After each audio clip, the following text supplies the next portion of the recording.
This eyewitness video shows the moment a gas plant exploded in Delta State. A number of residents are affected, suffering various degrees of burns, and they seek medical attention, which appears insufficient. People are dying. Look at somebody I have in my car too. Look at what is happening. Look at my car too. See, they are telling me they don't have equipment. Can you imagine? Can you imagine? Hours after the unfortunate incident, a large crowd still gathers at the scene on the Agbor Bini Highway. Truck, gas tank, fire extinguishers and other equipment from the plant are completely razed by the fire. Residents feel the incident could have been effectively contained if they had a functional fire station in the locality.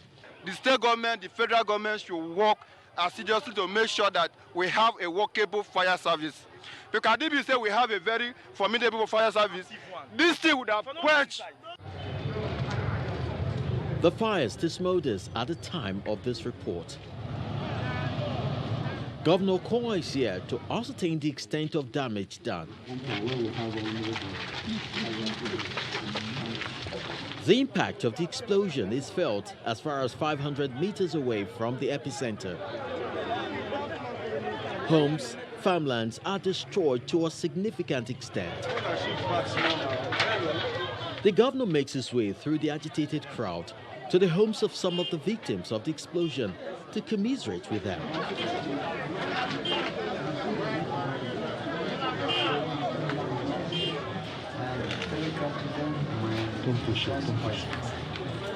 It's a sad tale. Beyond the devastation, 4 persons had died and several others injured. The state chapter of the Red Cross Society is also on the ground to help evacuate the corpses. The governor's next port of call is the Central Hospital Agbor. A visibly disturbed Governor Kowa pledges to ensure that laws are enacted to regulate the siting of gas plants in the state. It's a sad situation. We even have some level of, how do I put it now, that the place was not very immediately within a densely populated area. Because if it was, the damage would just have been much more. I'm aware that we have some of these facilities even in more densely populated areas, and I was just talking with my House member that I'm going to speak with the House of Assembly. We have to do an immediate legislation that will not allow such to be anymore. As against complaints of slow response to the incident, Governor Kowa expresses satisfaction with how the medical personnel handled the situation by first applying first aid to the victims before transferring them to UBTH Benin and Federal Medical Center, Asaba.